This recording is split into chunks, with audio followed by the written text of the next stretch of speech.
The quiet one auditorium lights flickered as if even they were unsure what was about to happen. The stage curtain trembled slightly from the draft of the old ceiling fans. Students buzzed with energy, teachers chatted in quiet corners, and in the last row, almost invisible, sat a boy named Sundar. He looked down at the scuffed leather of his shoes, his fingers tracing patterns on the program booklet. Tonight was the school's annual talent show, and he wasn't supposed to be here, not on stage anyway. Sundar was the kind of boy you didn't notice until you realized how much you depended on him. Nobody knew he could sing. The truth was, not even Sundar really knew. He hummed to himself when nobody was around, in stairwells, in quiet corridors, or when washing the dishes. At home, it was never a performance. It was more like breathing, something natural, something soft, something secret. In a school where the loudest voice won, he was just the quiet one, always polite, always present, never front and center. And maybe that was why it hurt more when the joke happened. 3 days ago, someone had slipped his name onto the performance. List, it wasn't out of admiration. It was a dare wrapped in mockery. Someone thought it would be funny. Sundar's gonna sing, they whispered and laughed. It traveled like wildfire. Kids who hadn't spoken to him in months suddenly looked his way, grinning, expecting a disaster. And the worst part, the teacher in charge believed it. "Good to see you participating, Sundar," she said with a warm, clueless smile before handing him the sign-up sheet. And just like that, he was locked in. He could have said no, could have explained. But something inside him, something quiet, like his voice chose not to. Maybe it was pride, maybe it was pain, maybe it was the memory of how his father once told him people respect those who surprise them. Or maybe he was just tired of being a background blur in everyone else's story. Whatever it was, it made him nod. And now here he was, waiting backstage, song in his throat and doubt clawing at his chest like a wild animal. His palms were sweating. He could hear the crowd cheering for the student before him vanish. The popular one who danced like he was born under a spotlight. The music ended. The applause erupted, and Sundar's heart pounded like a war drum. Someone called his name. Stage assistant gestured. Sundar stood slowly, like a man walking toward something irreversible. He stepped into the light, and for a second, everything fell quiet. They were all there. Every face he knew. The ones who teased him, ignored him. Even some who smiled at him now like this was a joke they were all in on. His throat tightened. For a terrifying moment, he thought he couldn't breathe. Then, he looked toward the front row and saw his mother. She was sitting upright, clutching her purse with both hands, her eyes filled with something that looked like fear, or maybe hope. He had never seen her like that before. He walked to the microphone, adjusted it with trembling hands, and closed his eyes. The piano started. He had chosen an old Tamil lullaby his grandmother used to hum while making dozes. Not trendy, not upbeat, just pure, simple. It was the only song he felt connected to. The melody began soft, like a whisper from the past, and Sundar's voice followed. It wavered at first, unsure, and like a bird realizing it had wings, it soared. The room shifted. What started as curiosity became silence. What was silence became awe. Sundar's voice wasn't powerful in a flashy way. It was gentle, like rain on a rooftop. It carried memories. It carried something none of them expected. By the second verse, even the teacher stopped pretending to look busy. Students leaned forward. Phones were forgotten. Somewhere in the back, someone dropped a pen, and the sound felt too loud. He sang. Like he wasn't being watched. He sang like he needed to. Like the song itself had been waiting years to be heard. The moment felt too big for the room. He finished the last note not with drama, but with stillness. And for a second, one eternal second, nobody clapped. Nobody moved. They just stared, caught in the gravity of something real. Then it came. One clap, then another, and then it burst. Applause louder than the speakers. Cheers, whistles. Someone shouted his name. And for the first time it wasn't followed by laughter. Sundar stepped back, stunned, blinking under the lights, like a man waking from a dream. He looked down at his hands, unsure what to do with them. His mother had tears in her eyes, and she wasn't the only one. But just as he turned to leave the stage, something unexpected happened. The host walked up to him with a strange expression, half smile, half confusion.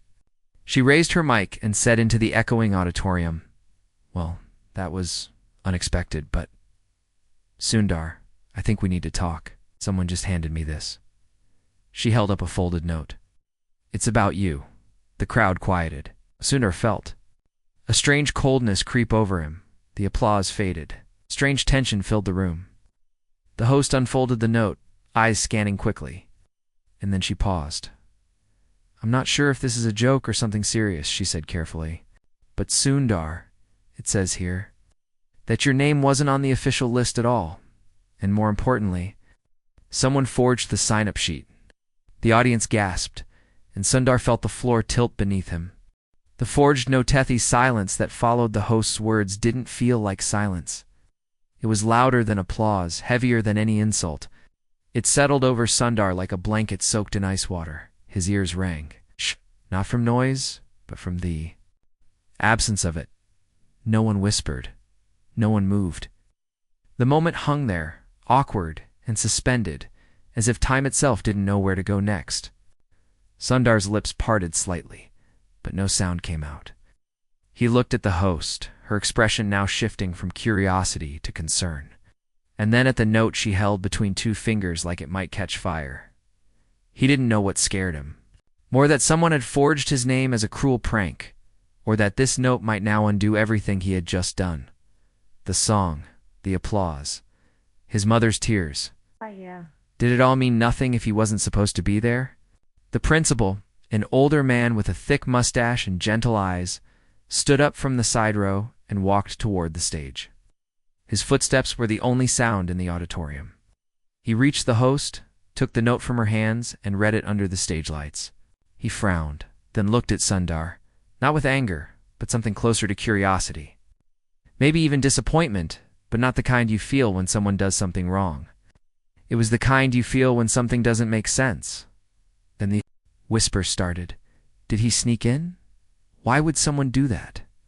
But he sang so well. The room became a storm of tiny voices and sideways glances. Sundar felt small again, like he used to feel in primary school when his lunchbox smelled different, or when he mispronounced English words in class. That invisible feeling, the one he thought he had just broken free from, wrapped itself around him again. He wanted to run, to disappear, to melt into the floor and vanish between the cracks. But he didn't move. He just stood there, on that very stage that had lifted him moments ago, now feeling like a spotlighted cage. His mother stood too. She looked confused, holding her purse tightly, her lips pressed into a worried line. She didn't speak. She didn't need to. Her eyes said everything. And that belief, however fragile, gave him just enough strength to stay standing. "We'll sort this out," the principal said into the microphone, his voice calm but firm. "Sundar, please stay back after the show. We'll talk privately." Then, the host cleared her throat, the lights dimmed, and the next act was announced. The mood was off now. The laughter was thinner, the applause shorter. Sundar returned to the back row, every step heavier than the last. He sat down, not noticing the boy beside him scoot slightly away. He didn't care. He was too busy replaying the past hour in his head, like a broken record. Was this all a mistake? Was it wrong to go through with it, even if he didn't mean? To sign up? Should he have explained the moment the teacher smiled and handed him the sheet? He thought about that night at home when he stared at the paper and told himself, "This is your chance to prove something." But prove what? And to whom? The show continued. Laughter returned eventually. People clapped, though it felt forced now, as if everyone was trying to pretend the strange moment hadn't happened. Sundar watched it all through a fog. His song, the applause, the forged note, swirled together in his mind, a blur of hope and shame, like waking up from a beautiful dream only to realize your alarm never went off. After the show ended, the crowd thinned out quickly. Students went back to their cliques, some shocked glances at Sundar, but most avoided his eyes altogether. He waited near the side hallway like the principal asked. The staff room light was still on. The janitor swept lazily near the front entrance. It felt like the whole school had exhaled without him. "Come in, Sundar," the principal finally said, opening the door with a tired smile inside. The teacher from the sign-up committee sat beside him, along with the host, still clutching the mysterious note. Sundar sat across from them, his hands in his lap, his shoulders stiff. He felt like he was about to be punished, even though he hadn't done anything wrong. Or had he? He wasn't sure anymore. "We're not angry," the principal began. "We're just ... confused." "You weren't on the list," the teacher said gently, "but your name appeared in pen. Different handwriting. In this note." She glanced at the host, who unfolded it again and handed it to Sundar. He read it slowly. "Put Sundar Pichai in the show. He won't say no. He's too shy to stop it. It'll be funny, trust me." A friend's stomach turned, so it was a joke. Someone had done it to embarrass him. Intention wasn't kindness. It was cruelty dressed as comedy. Someone had set him up to fail, ... and he'd somehow turned it into the most honest moment of his life. "Do you know who wrote it?" the principal asked. Sundar shook his head, but he had suspicions. He had seen the smirks, heard the whispers. But he wasn't sure, and he wasn't about to guess and risk dragging someone down without proof. He wasn't like that. "Oh." "Believe you," the teacher said, surprising him. "We think it was a prank, a bad one, but your performance tonight was real. It can't be denied." The principal nodded. "You have a rare voice, Sundar. More importantly, rare courage. We're going to look into this, but I want you to know tonight, you earned something no one can fake. Respect." Those words should have comforted him. Instead, they landed like a puzzle piece that didn't fit. Because while the adults believed him and the applause had been real, the laughter behind his back still echoed louder. And worse, he now felt something else. Not anger, not even sadness, but curiosity. Who had done this? And why? And before he left the room, the teacher added quietly, "Check your locker tomorrow morning. Sometimes these things come with clues." That night, Sundar lay awake staring at the ceiling, his pillow slightly damp. The room was dark, the fan made a clicking noise, and from the living room came the faint hum of the TV. He thought about the stage lights, the silence before the clapping, the forged note, and somewhere deep inside, beneath the confusion and betrayal, a strange idea began to form. Maybe this wasn't the end of the story. Maybe this was the beginning, because someone had tried to make him a joke, but instead, they might have just lit a spark. The locker letter morning after the show, the school felt different. Not in a big, obvious way, nothing dramatic, no marching bands or banners, but in that subtle, hard-to-name kind of way, like the air had changed its flavor. People still laughed, lockers still slammed, shoes still squeaked against the tiled floor. Sundar felt every sound more sharply, like his senses were turned up too loud. It was as if he had stepped into a room full of people who had all read the same secret book about him. And he was the only one still stuck on chapter 1. He walked through the hallway, slow, ears scanning for whispers, but most students just glanced and then looked away. Not out of rudeness, more like confusion. They didn't know whether to mock him or admire him. The applause was real, but so was the awkwardness of the forged note. Sundar had become something people couldn't categorize. And in a school where everyone loved labels that made him dangerous, his locker was near the back, beside the music room door. It had always been a quiet corner, the kind where nobody paid attention to who came and went. Today, however, Sundar's hand shook slightly as he turned the lock. He wasn't sure what he was expecting. Maybe nothing. Maybe a cruel message. Maybe silence. But when he opened the door, something slipped out and fluttered to the ground. A letter. Not a folded scrap or a crumpled note. But a proper envelope thick. Paper sealed neatly, with his name written in small, careful handwriting. Sundar glanced around. No one was watching. He picked it up and opened it, sliding the paper out slowly, his heart tapping against his ribs like a nervous visitor knocking on a stranger's door. "I'm sorry. I didn't think it would go that far. I didn't know you could actually sing. I just thought. Maybe if people laughed at you, they'd stop laughing at me. I didn't mean to hurt you, but I think I did. If you want to talk, Meet me behind the auditorium after school. Lone, no name, no signature. Just that, he read. It again, and then a third time. It wasn't what he expected. He'd imagined cruelty, not guilt. Had pictured someone smirking behind a screen, not someone confessing in shaky ink. Sundar leaned against the locker for a long moment, the letter still in his hand, his thoughts running wild. He tried to imagine who would write something like this. He thought about the loud kids, the pranksters. But this sounded like someone hiding in the shadows, just like him. He could have thrown the letter away, ignored it, told a teacher. But something in the way it was written, nervous, regretful, felt real. And deep down in a part of himself he didn't often listen to, Sundar felt a strange pull. Not just to find out who it was, but to understand why. The rest of the school day passed in a blur. He answered questions in class without hearing them. He ate lunch without tasting it. Everything else felt like static compared to the storm brewing.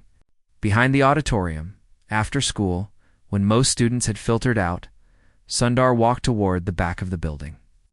The sun was already starting to dip, and long shadows stretched across the ground like sleepy fingers. The area behind this auditorium was quiet, bordered by overgrown bushes and a rusted fence. A few birds chirped. The wind carried the faint smell of chalk and something floral. And then he saw someone, a girl, sitting on the low stone ledge, picking at her nails nervously, eyes fixed on the ground. It was Cav. He blinked, surprised.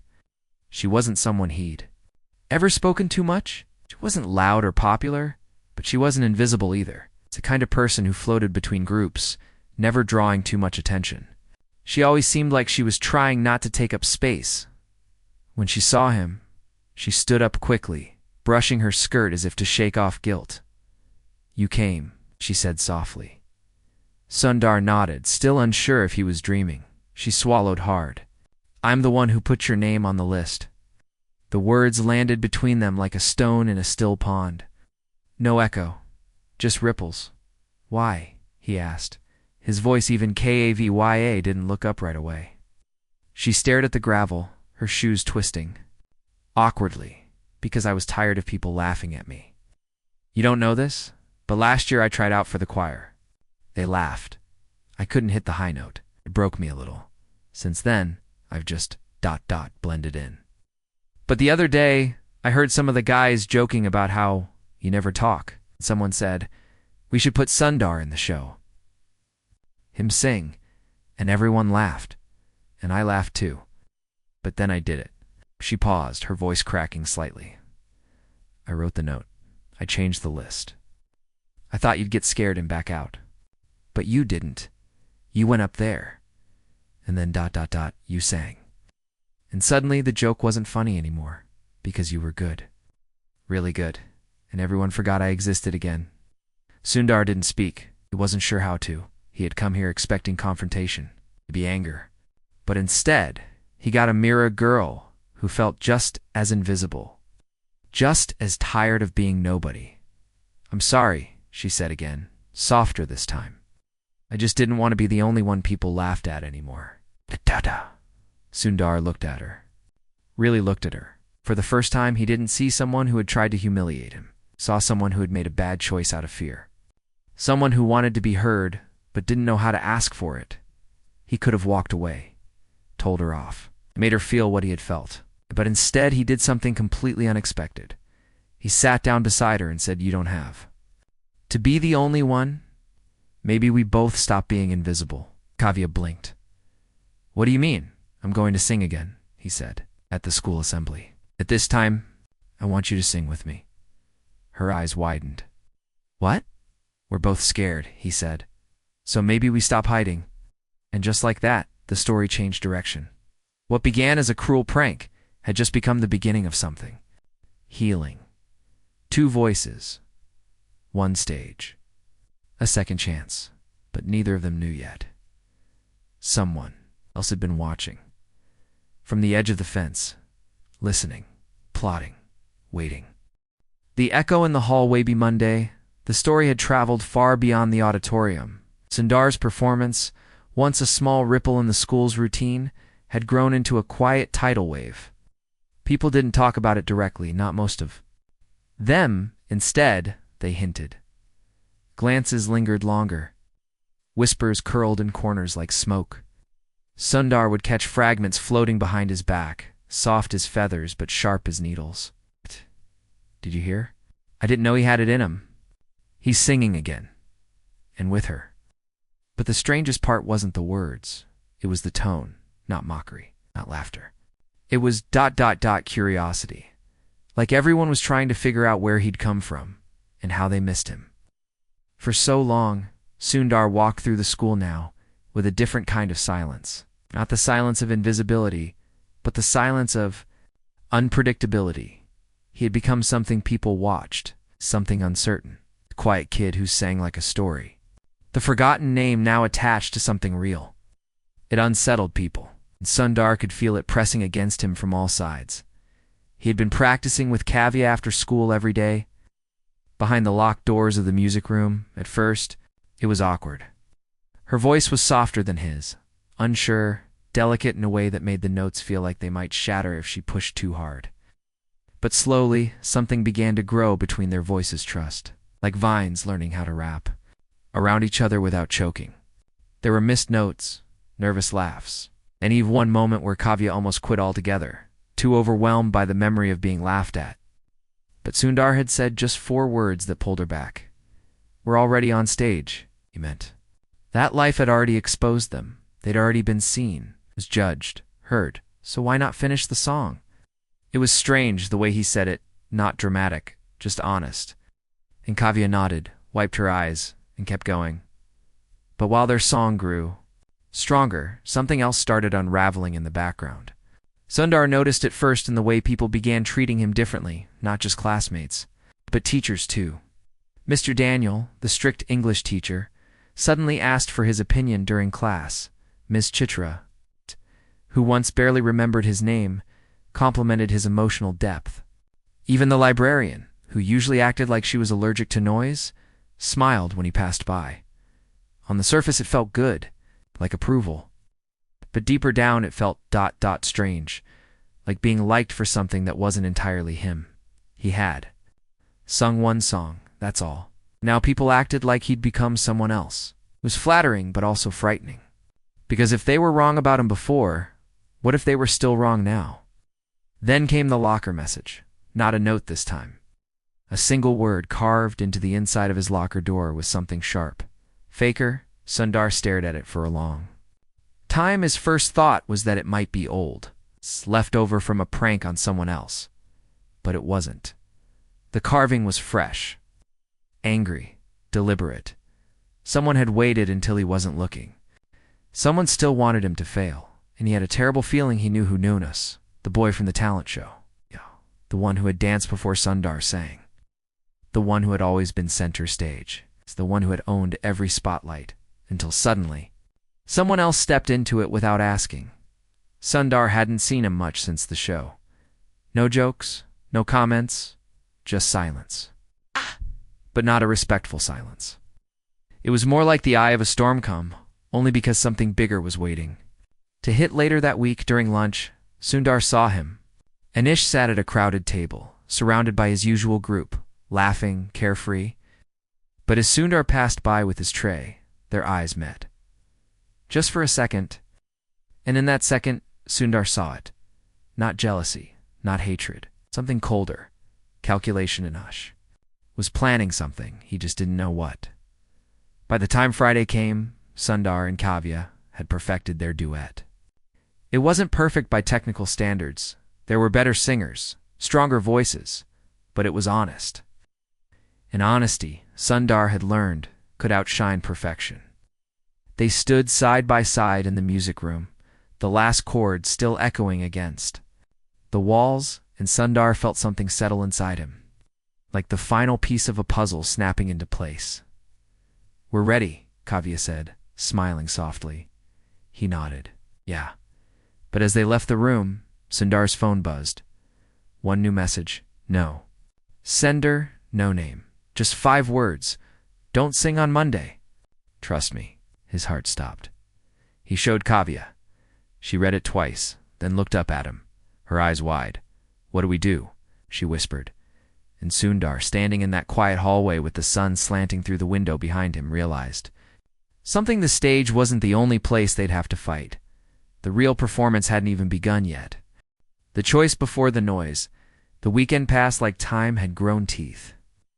Every second felt like it was biting into Sundar's nerves, chewing slowly, one painful thought at a time. The anonymous message haunted him, curling into every corner of his mind, no matter how hard he tried to shake it. "Don't sing on Monday. Trust me." Trust who? Trust why? Words weren't angry. They didn't threaten. It somehow made them worse. They sounded like a warning from someone who knew something he didn't hand. That silence was the most dangerous sound of all. He didn't tell his mother. He thought about it twice, maybe 3 times. But how do you tell someone you might disappoint them without actually doing it yet? He watched her folding laundry on Sunday evening, her face relaxed, humming an old film song under her breath, and something inside him decided he couldn't steal that peace from her. Not yet. Monday morning came like a curtain lifting on a play he hadn't rehearsed for. Everything felt brighter, too loud. Students buzzed more than usual. People moved in packs, laughing too easily, their eyes flicking toward him like camera flashes. Sundar walked through the corridor with his bag slung low, trying to look like he always had, but it was impossible now. You can't return to invisible once people have seen you bleed and sing on the same stage. The assembly was scheduled right before lunch. 20 minutes. A short program. The principal's speech. A poem. 1 musical performance. His, Sundar, and Kava's duet. They met in the music room beforehand. Kavas was already there, pacing, her fingers twisting the bottom of her sleeve. She looked up when he entered, eyes scanning his face like she was searching for a signal. "Did you get anything else?" He shook his head. "Just that one message." She bit her lip. "What if they're planning something?" "Like what?" Sundar asked, though he already had his guesses. "Laughter. Sabotage. Maybe a power outage. Maybe someone would play a recording over the speakers mid-performance.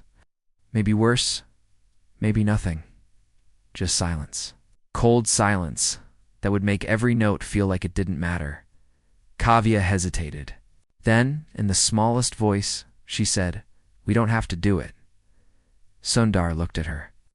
Really looked. She wasn't afraid of failing. She was afraid of being seen, then mocked again. She had lived that once. She didn't know if she could survive it twice. He walked to the piano, ran his fingers over the keys like he was brushing the edge of a memory. "We can't back out now," he said. "If we don't sing, whoever sent that message wins."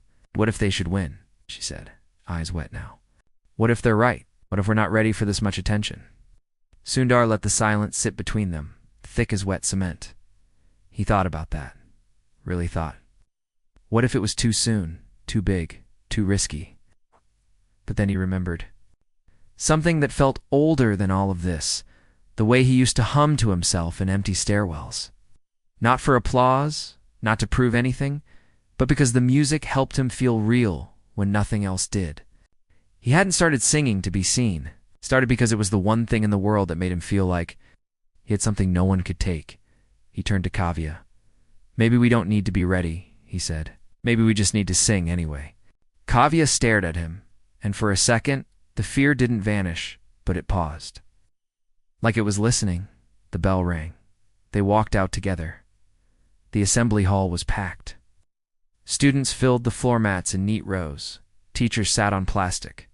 Chairs along the walls, and a microphone stood center stage like a challenge. The principal gave his speech. The poem was read. Polite applause followed, and then it was time. Next, the host announced, "A musical performance by Sundar Pichai and Kavya N. At." Polite applause again, but it was different this time. There was tension, the kind that hangs between question marks. Everyone had heard the rumors. Everyone was watching now. They stepped onto the stage. Sundar held the mic. Kavya sat at the keyboard. Their eyes met just once, and that was enough. The first note rang out, and that's when it happened. A crackling noise buzzed through the speaker system, harsh, jarring, loud, feedback. A glitch, then laughter, not from the crowd, from the speakers. Recorded laughter, cackling, loud, distorted. It echoed across the hall, I'll sing. bouncing off the walls like mockery with a megaphone. Gasps spread like wildfire. Teachers scrambled. Someone rushed to the control booth, but Sundar didn't move. Kavya froze, her hands hovering over the keys, her eyes wide in horror. Sundar stepped closer to the mic, and without music, out, without backup, without even clearing his throat, he sang. Just one line, then another. His voice was quiet at first, almost buried under the fake laughter. But it didn't shake. He kept going, and the laughter stopped, slowly, one by one, until all that remained was his voice and Kavya. Finding her breath again, began to play. The song built itself back piece by piece, like a house rising from ashes, and the crowd, every single person, watched in total, stunned silence. He didn't know how it happened, but somehow the music won again. When the last note ended, the silence that followed wasn't awkward. It was reverent. Then came the applause. No one stood? Not yet. Wasn't that kind of moment? But the clapping was real, raw, long. And in the back of the room, Nish stood up and walked out. No expression, just gone. As Sundar and Kavya stepped. Off the stage, hearts racing, breaths still uneven, someone tapped Sundar on the shoulder. A junior student, first year, tiny voice. "Hey," he said, "that was brave." Sundar smiled. Not because of the compliment, but because bravery was finally louder than fear. But the next day an email arrived in the school inbox. Anonymous. One line. "I have proof Sundar didn't write that song." The last verse at the email landed like a ghost no one had invited. It came early Tuesday morning, before the school bell, before the staff even finished their chai. A single anonymous message dropped into the school's main inbox. Subject line empty. Just one sentence inside, cold and sharp like a blade slipped under a door. "I have proof Sundar didn't write that song." It spread fast. By second period, it was already whispering through the hallways like smoke in a closed room. Sundar felt it before he heard it. The way conversations stopped when he entered a classroom, the way teachers glanced at him like they were silently recalculating something they once believed, the way Kavya barely met his eyes during music class. She wasn't doubting him, he knew that. But doubt was still in the air, and it didn't care who it stuck to. The principal called him in just before lunch. His office was quiet, serious. The kind of quiet that tells you something has already gone wrong. "Sundar," he began gently, "we received a message. No name, no source, but it accuses you of plagiarism. The claim is that the song you performed wasn't yours, that it was taken from a lesser-known artist, unreleased, never recorded, written in a private folder, and somehow, you found it." Sundar's heart dropped, not out of guilt, but because the story was suddenly leaving his hands again. "I never said I wrote the song," Sundar replied. His voice wasn't defensive, it was tired, worn at the edges. "We didn't write it. Kavya found an old melody online. No vocals, no credits, just music.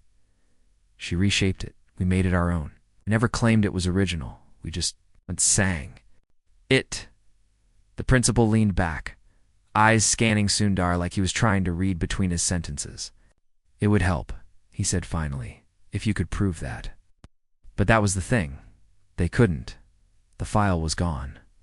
The site had been taken down weeks ago. No screenshots, links. Just a memory of a melody that had felt like it had been waiting for someone to find it, and suddenly everything he'd built, the respect, the applause, the sense of finally belonging, felt fragile. Like a house made of matchsticks, too close to an open flame. Later that day, Kavya sat beside him on the steps behind the auditorium, their usual spot, their safe zone. But today, even the silence between them felt uncertain. "Do you think it was him?" she asked. Sundar didn't have to ask who she meant.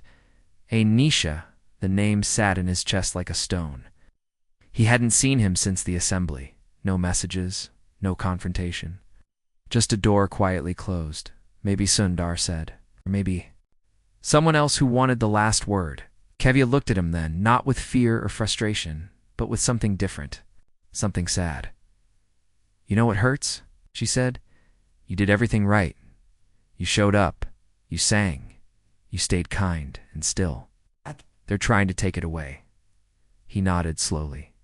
"Because it was never really about the song." "Then what was it about?" Sundar looked out at the school field. Kids ran. Balls flew. Life moved on, like it always did. But he saw it now, clearer than ever. "Power," he said. "Some people don't like it when someone they ignored starts shining. It messes up their story."